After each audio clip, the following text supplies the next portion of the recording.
Hello दोस्तों, इस video में हम 20 इंपॉर्टेंट वन वर्ड सब्स्टिट्यूशन देखने वाले हैं। बहुत ही अच्छे तरीके से हमने पहले भी 3 वीडियो बताई हैं, उनका अच्छा रेस्पॉन्स मिला है और बच्चों की डिमांड थी कि हमें और इससे वन वर्ड सब्स्टिट्यूशन मिले।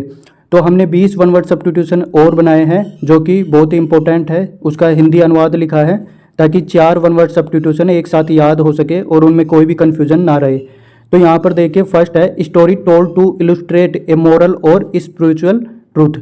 कहानी जो नैतिक या आध्यात्मिक सत्य को स्पष्ट करने के लिए बताई जाती है, उसे क्या बोलते हैं? पहला ऑप्शन है पैरागॉन, उत्कृष्टता बोलते हैं उसे। बी देखिए फैबल, कथा बोलते हैं उसे। सी देखिए पैरेबल, उपमा बोलते हैं। या डी देखिए डिडैक्टिक, शिक्षात्मक बोलते हैं। ये सारी चीज़ें एक जैसी है और इन्हीं कन्फ्यूजन में बच्चे गलत आंसर दे बैठते हैं। यहाँ देखिए हर एक चीज़ का अर्थ होता है।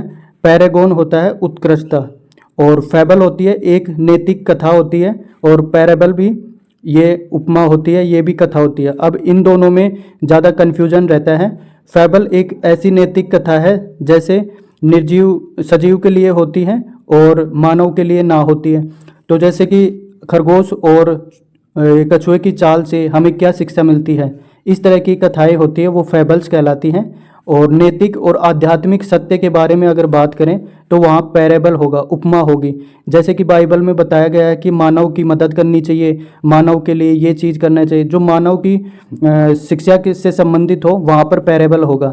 तो इस तरह से इसका जो सही आंसर होगा पैरेबल होगा, तो हम इसे टिक लगा देते हैं।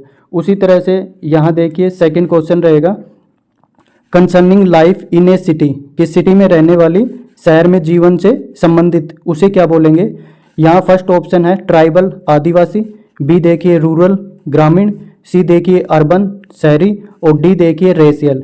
अब यहाँ पर 4 ऑप्शन है और शहर की बात हो रही है, तो यहाँ ट्राइबल, आदिवासी, ये लोग जंगलों में रहते हैं। बी देखिए रूरल या ग्रामीण क्षेत्र में रहते हैं। सी देखिए अर्बन, शहरी क्षेत्र में रहते हैं। और डी रेशियल, जातीय, ये रेशियल मतलब जाति से संबंधित है, तो यहाँ पर अर्बन आएगा। याद रखने के लिए हम करेंगे रूरल और अर्बन में हमें कन्फ्यूजन रहता है। जैसे पहले राजा रूल करते थे, वो गाँव पर अधिकार ज़्यादा करते थे, तो इसलिए रूरल जहाँ भी आ जाए तो आप उसे ग्रामीण समझे। और सी है अर्बन, अर्बन ये शहरी होगा, तो ये सही उत्तर इसका अर्बन है, तो हम अर्बन को इसे सही कर लेते हैं। उसके बाद में देखिए थर्ड क्वेश्चन है bringing about a gentle and easy death specially to end suffering, कि मृत्यु को सरल और दयालु तरीके से लाना, खासकर पीड़ा समाप्त करने के लिए। ये कब होता है कि कोई आदमी बीमार है और वो इच्छा मृत्यु चाहता है। इसका कहने का मतलब जो इच्छा मृत्यु चाहिए, जिसे अनुकंपा मृत्यु चाहिए, खुद जानबूझकर और तरीके से, जैसे लॉ के अकॉर्डिंग, कि कोर्ट कचहरी के अकॉर्डिंग उसे मृत्यु चाहिए, तो उसके बारे में पूछा है। सुसाइड होती है आत्महत्या, इसमें कोई कोर्ट कचहरी से परमिशन नहीं लेनी पड़ती, सीधा सुसाइड अपने आप को आत्महत्या कर लेता है। सेकंड देखिए होमिसाइड, हत्या, ये एक ह्यूमन द्वारा दूसरे ह्यूमन की हत्या करना होमिसाइड कहलाती है ये। लेकिन यहाँ तो केवल मांग रहा है कि हमें मृत्यु चाहिए। सी देखिए यूथनेसिया, अनुकंपा मृत्यु, ये सही है। यहाँ पर ये इच्छा मृत्यु चाहता है, तो उसे बोलेंगे यूथनेसिया, यानी कि थाने में उसको कंप्लेंट करनी होगी कि मुझे ये मृत्यु चाहिए। डी देखिए क्वेटस, शांतिदायक मृत्यु। क्वेटस होती है आराम से, इसमें ना कोई परमिशन, ना कोई अपने आप को कुछ करना पड़ता, आराम से जो मृत्यु होती है क्वेटस होती है। तो इसका आंसर हो जाएगा सी, तो यहाँ राइट आंसर सी है, यूथनेसिया। उसके बाद में देखिए नीचे फोर्थ है असेंबलिंग और organising material from various source, कि हमें असेंबल करना है, ऑर्गेनाइज करना है, विभिन्न स्रोतों से सामग्री को इकट्ठा करना या व्यवस्थित करना, तो उसे क्या बोलेंगे? कंपाइलिंग, संकलन करना। कलेक्टिंग, संग्रह करना। और ग्रुपिंग, समूह बनाना। और बाइंडिंग है ये पेंडिंग, उसे बंडल बनाना। ठीक है, तो ये चारों ऑप्शन एक जैसे हैं, तो इनमें डिफरेंस क्या है? कंपाइलिंग होती है संकलन करना, इसका सही उत्तर यही है। ये क्यों है कि ये विभिन्न स्रोतों से कंपाइल करता है कुछ चीज़ें, जैसे कि कंप्यूटर में हम देखते हैं जावा, C++, उनसे कुछ चीज़ें उठा के एक प्रोग्राम बनाया जाता है, तो वहाँ ज़्यादातर कंपाइलिंग होता है, इकट्ठा करके और व्यवस्थित किया जाता है। तो इसका सही आंसर यही है। बाकी और जो ऑप्शन हैं उनको देख लेते हैं। कलेक्टिंग होता है कोई सिमिलर टाइप के, जैसे सिमिलर टाइप के चीज़ों को एक जगह संग्रह करना, जैसे हमारे हिस्ट्री से संबंधित पॉइंट्स है उनको एक जगह करना, वो कलेक्ट करना होता है। ठीक है। ग्रुपिंग होता है कि एक ही जैसे जो मटेरियल है उसके पार्टीशन बनाना, जैसे अपन बच्चे स्कूल में पढ़ते हैं तो ग्रुप ए कर देते हैं, बी कर देते हैं, इस तरह वो ग्रुपिंग होता है। ठीक है। बाइंडिंग होता है जैसे अपने नोट्स के पन्नों को बाइंड करना, उनको जोड़ना, वो चीज़ें बाइंडिंग कहलाती हैं। इस तरह से यहाँ पर कंपाइलिंग संकलन करना इसका सही उत्तर होगा। उसके बाद में फिफ्थ देखिए, a reference book in which word with similar meaning are grouped together. एक संदर्भ पुस्तक जिसमें समान अर्थ वाले शब्द एक साथ ग्रुप्ड होते हैं। तो इसमें क्या होगा, देखिए ऑप्शन, एनसाइक्लोपीडिया विश्वकोश, बी डिक्शनरी है शब्दकोश, सी थेसरस पर्यायवाची शब्दकोश, और डी है कंपेनियन साथी। तो यहाँ देखिए 4 ऑप्शन हैं, चारों सिमिलर से हैं।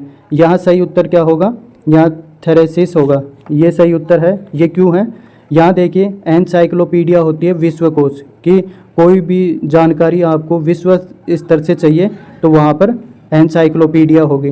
ठीक है। डिक्शनरी होती है केवल शब्दकोश की एक किताब होती है डिक्शनरी, उसमें काफ़ी शब्द होते हैं, बस इतना ही अर्थ है उसका। थेरेसिस होती है पर्यायवाची शब्दकोश कि जिसमें एक ही वर्ड के अनेकार्थ हो, पर्यायवाची शब्द हो, तो वहाँ थेरेसिस होगा। इसका सही उत्तर ये ही है। कंपेनियन साथी होता है जो हमारे साथ काम करता है या हमारे साथ रहता है, तो ये व्यक्ति के लिए है कंपेनियन। उसके बाद में नेक्स्ट क्वेश्चन है, हेटर ऑफ वुमन, महिलाओं से नफरत करने वाला व्यक्ति, उसे क्या बोलेंगे, एंड्रोगेनिस्ट, यानी कि पुरुष और महिला दोनों गुणों का।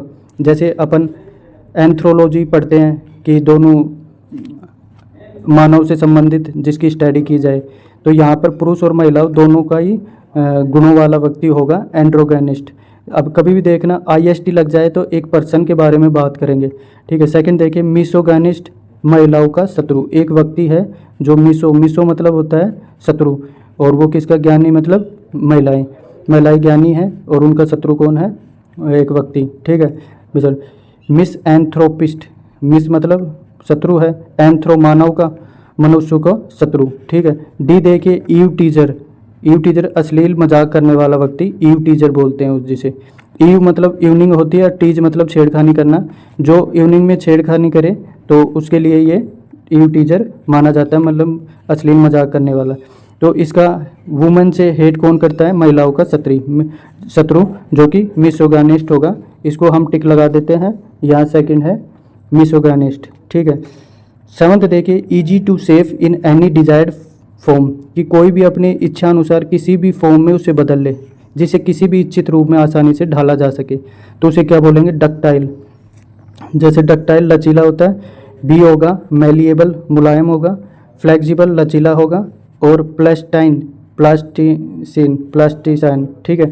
तो यहाँ पर आंसर होगा डक्टाइल। डक्टाइल क्यों होगा ये हम बताते हैं, डक्टाइल और फ्लेक्सिबल में क्या फ़र्क है वो बताते हैं। डक्टाइल इतना लचीला है जैसे हम वायर, जैसे कि तांबे का वायर है, उसे कितना ही खींच लें तो वो डक्टाइल है, आसानी से ढाल सकते हैं उसे। ठीक है। फ्लेक्सिबल होता है जो कि मुड़ जाएगा, है ना, और ये मतलब कि फ्लेक्सिबल है लेकिन ज़्यादा मोड़ेंगे तो ये टूट सकता है, फ्लेक्सिबल। ठीक है। मैलिएबल होता है मुलायम, ये अलग चीज़ है मुलायम। ठीक है। इस तरह से ये डक्टाइल इसका आंसर हो जाएगा। 8th देखिए, amount of money demanded by kidnappers, कि कोई पैसा जो कि बदमाशों द्वारा मांगी गई राशि, तो उसे डोनेशन तो केवल दानदाता देते हैं, किसी फर्म को डोनेट कर दिया। ठीक है। रैंसम होती है फिरौती, रैंसम की याद रखने के लिए हम करेंगे इसे रैंसम को, कि ऐसा सम यानी मनी जो भगने के द्वारा, यानी भगा के ले गए बच्चे को, उसकी फिरौती मांगते हैं फिर बच्चे को भगन। तो इनके भाग दौड़ में जो खर्चा होता है उसके लिए ये फिरौती मांगते, फिरना रन। ठीक है। तो इसे याद करने के लिए हमने थोड़ी ट्रिक बताई है, रैंसम। ठीक है। इसका सही उत्तर होनरेरियम में होते हैं सम्मान राशि, जैसे कि आपने कोई काम किया बिना पैसों के, उसके बाद में आपको कोई सम्मान किया जाता है, जैसे शील्ड वगैरह, और जैसे आपको राष्ट्रपति पुरस्कार दिया जाता है। यहाँ अपने देश के लिए कुछ किया तो राष्ट्रपति पुरस्कार के लिए आपको कुछ प्राइज़ दे देते हैं, लाख रुपए, 2 लाख रुपए। तो इस तरह सैलरी होती है, पर मंथ काम करते हैं उसका वेतन मिलता है। ठीक है। ये हो गया। 9th देखिए, property inherited from one father और एंसेस्टर, जो वंश खुद के पापा से या अपने पूर्वजों से विरासत में मिली संपत्ति को क्या बोलेंगे हम, अलीमनी होता है भरण पोषण, और पैट्रीमनी होती है पितृ संपत्ति। वॉलंटरीली स्वैच्छिक होता है, आर्मिस्टिक युद्ध विराम होता है। तो यहाँ देखिए एलिमनी और पैट्रीमनी में डिफरेंस ये कैसे होगा। एलिमनी भरण पोषण क्या होता है, भरण पोषण होता है कि जैसे कि तलाक हो जाता है तो एक महिला अपने पति से कुछ पैसा चाहिए, जैसे कि हम जाने तो मुस्लिम समाज में अली को बड़ा मानते हैं तो वो अलग हो जाते हैं तलाक के थ्रू, तो अली के द्वारा दिलाई गई कोई मनी होगी महिलाओं को भरण पोषण के लिए, ये याद करने की ट्रिक है। तो इस तरह से भरण पोषण इसे याद कर सकते हैं। और पैट्रीमनी होती पितृ संपत्ति, जो अपने पापा या विरासत में मिली हुई पितृमनी। तो यहाँ पर अपन इसे सही उत्तर रखेंगे पैट्रीमनी। तो यहाँ का सही उत्तर हो गया। 10वां देखिए, डेट विच में बी इजीली ब्रोकन, जो आसानी से टूट सकता है वो क्या होगा, इनडेस्ट्रक्टेबल अविनाशी, मतलब कि जो जिसका विनाश ना हो, ये तो टूटने की बात हो रही है, ठीक है। रिवोकेबल, रद्द किया जा सकने योग्य, जैसे कोई अपने टैक्स लगा दिया और उसको वापस ले लेना, तो ये रिवोकेबल होता है, ठीक है। डिविजिबल, विभाज्य, जिसको 2 टुकड़ों में बांट दिया जाए, 5 टुकड़ों में बांट दिया जाए, तो वो टूटने वाला अलग चीज़ है। ब्रिटल, नाजुक, इतना नाजुक है कि वो टूट सकता है, तो यहाँ पर सही उत्तर होगा नाजुक, ब्रिटल, जिसे आसानी से टूट सकता है, ठीक है। उसके बाद हम देखिए 11वां, one would take care of a building, एक व्यक्ति जो एक भवन की देखभाल करता है वो उसे क्या बोलेंगे, जैनिटर, स्वच्छताकर्मी, मैनेजर, प्रबंधक, वार्डन, प्रभारी, और बीडल्स, पुलिसकर्मी। तो यहाँ पर जैनिटर उत्तर आएगा। जैनिटर क्या होता है, जैनिटर होता है जैसे बड़ी बड़ी बिल्डिंग में या फिर आप स्कूल में ले लो, तो स्वच्छता करता है, साफ सफाई का ध्यान रखता है, ठीक है, और बिल्डिंग की केयर करता है साफ सफाई के थ्रू, ऐसे नहीं कि चोरों से बचाए या किसी और से बचाए। मैनेजर होता है प्रबंधक, जैसे कि कोई भी बैंक मैनेजर होता है वो प्रबंध करता है पूरे बैंक का, वो अलग चीज़ है, ठीक है। वार्डन होता है प्रभारी, ये अपने रूल रेगुलेशन से उसमें रहने वाले व्यक्तियों पे रूल रेगुलेशन से उनका ध्यान रखता है, ये बिल्डिंग का नहीं रखता है, ये उसमें रहने वाले व्यक्तियों का रखता है। जैनिटर बिल्डिंग का रखता है। बीडल्स पुलिसकर्मी होते हैं, ये आप जानते ही हो कि पुलिसकर्मी क्या कार्य करते हैं। उसके बाद में देखिए 12वां, one would lend money at very high interest, कि जो वह व्यक्ति जो बहुत अधिक ब्याज पर पैसा उधार देता है उसे क्या बोलेंगे, बैंकर। बैंकर नहीं बोलेंगे, बैंक का एक सिस्टम है, रूल रेगुलेशन के हिसाब से वो कोई व्यक्ति नहीं है, बैंक तो पूरा बैंक है, ठीक है। अस यू आर यार, यानी कि सूदखोर, देखिए अस यू रर, ठीक है, इस तरह से हम इसे पढ़ेंगे। हमारे लिए बहुत ही नुकसानदायक सूदखोर होता है जो हमसे बहुत ज़्यादा ब्याज लेता है, ठीक है। इम्पोस्टर होता है धोखेबाज, जो हमसे धोखा कर देता है। और फॉर्मर पूर्ववर्ती होता है जो पुराना है। तो यहाँ पर सही उत्तर क्या हो जाएगा, अजर, ठीक है, ये सही उत्तर है, ठीक है। उसके बाद में देखिए 13वां क्वेश्चन। 13वां क्वेश्चन क्या कहता है, इनकेपेबल ऑफ बीइंग अप्रोच, जिसे पहुंचा नहीं जा सके, कहाँ नहीं पहुंचा जा सके, जिसे इनएक्सेसिबल, अप्रवेश से, एक्सेसिबल होता है जहाँ पर प्रवेश ना किया जाए, इन एडमिसिबल, अस्वीकृत, ठीक है, इररजिस्टेबल, अप्रतिरोधक, और इलीगल, गैर कानूनी। तो यहाँ इसका सही उत्तर हो जाएगा इनएक्सेसिबल, ठीक है, अप्रवेशीय, जहाँ पर पहुँचा नहीं जा सके। जैसे राष्ट्रपति भवन है वो इनएक्सेसिबल है लोगों के लिए, उसका पूरा मतलब कि वो रहता है। या हम कहें कि भगवान के पास, भगवान के घर में कोई प्रवेश नहीं कर सकता, तो इन एक्सेस, जो एक्सेस में ही नहीं हो अपने, ठीक है, इस तरह से हम इसे याद कर लेंगे। उसके बाद में देखिए 14, a place where bees are keeped, बीज मधुमक्खी होती है, ए स्थान जहाँ मधुमक्खियाँ रखी जाती हैं, तो उसे एवियरी, पक्षी के, एवी मतलब एरोप्लेन से हम जानेंगे पक्षी, ठीक है, ए से एरोप्लेन और एवियरी से ये बहुत ज़्यादा हमारे उसमें रहता है, ठीक है। एपियरी मधुमक्खी का बक्सा, ठीक है, ये बक्सा गलत है, एपियरी मतलब मधुमक्खियाँ जहाँ पर रखी जाती हैं उस बक्से में, ठीक है। सी देखिए ग्रेनरी, अनाज का गोदाम, और डिस्पेंसरी, औषधालय, डिस्पेंसरी होती है जहाँ दवाई वगैरह रखी जाती है, तो यहाँ सही उत्तर होगा एपियरी, ठीक है। उसके बाद में देखिए 15, ए हेट ऑफ वुमेन, हमने पहले भी पढ़ा था, मिसोगेमिस्ट होगा जो कि महिलाओं का शत्रु होता है। 16 देखिए, a person who run away from justice और द लॉ, एक ऐसा व्यक्ति जो न्याय और कानून से भागता है उसे क्या बोलेंगे? रिफ्यूजी। रिफ्यूजी होती है शरणार्थी, जो दूसरे देश से आकर अपने देश में बस जाएं उन्हें रिफ्यूजी बोलेंगे। और बी है फ्यूगिटिव। वैसे रिफ्यूजीज बसते नहीं हैं लेकिन दूसरे देश से अपने देश में घूमते रहते हैं तो उन्हें शरणार्थी बोलते हैं। हम शरण ले लेते हैं पर अपने देश के हो नहीं जाते वो। ठीक है, बी देखिए फ्यूगिटिव फरार, ये होगा एक्साइल निर्वासी जिसे, और पैरोली सशर्त मुक्ति प्राप्त व्यक्ति। तो यहाँ पर एक व्यक्ति जो न्याय या कानून से भागता है उसे फरार बोलते हैं, फ्यूगिटिव। तो इसका सही आंसर क्या होगा? फ्यूगिटिव। ठीक है, उसके बाद में नीचे देखिए 17 है वन वो कैन नॉट बी करेक्टेड, जिसे सही नहीं किया जा सके या जो सुधारा नहीं जा सके उसे क्या बोलेंगे? इनवल्नरेबल। काट है, वल्नरेबल मतलब काट है, और जिसे नहीं काटा जा सके इनवल्नरेबल। इनक्यूरेबल अमित्य, मतलब कि जो गलत हो गया उसे सही नहीं किया जा सके, मतलब जो बीमारी लग गई उसे सही नहीं किया जाए, मिथ्य। ठीक है, इनकोरिजेबल, जिसे करेक्ट नहीं किया जा सके, असंवर्धनीय। ठीक है, उसके बाद में देखिए डी है हार्डन्ड, ठोस होता है। तो यहाँ पर करेक्ट का करिजेबल होगा, इनकरिजेबल। ठीक है, तो यहाँ पर सही उत्तर क्या होगा? इनकोरिजेबल। उसके बाद में नीचे देखिए 18th a general pardon granted by the government to political offenders, राजनीतिक अपराधियों को सरकार द्वारा दी गई सामान्य माफ़ी।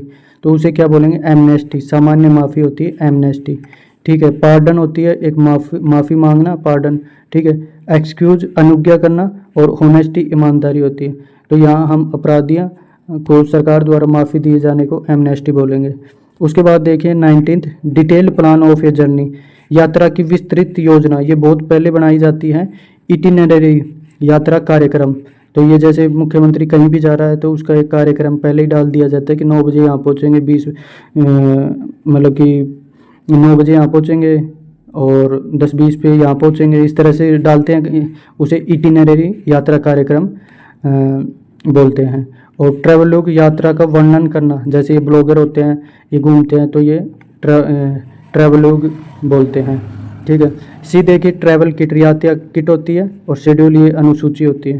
तो यहाँ शेड्यूल ना होके क्या होगा? यहाँ पर इटिनरी होगा। ये बहुत ही इंपॉर्टेंट है, आप इसे देख लेना। लास्ट हमारा इस वीडियो का क्वेश्चन है स्टीलिंग ऑफ आइडिया और राइटिंग ऑफ समवन एल, किसी और के विचारों या लेखों की चोरी। तो उसे क्या बोलेंगे? प्लेगरिज्म, साहित्य चोरी।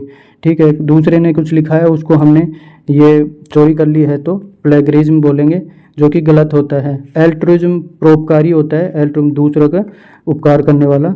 और मिसोगेमिस्ट, महिलाओं से नफरत करने वाला होता है। और मार्टिनेट, कठोर व्यक्ति होता है।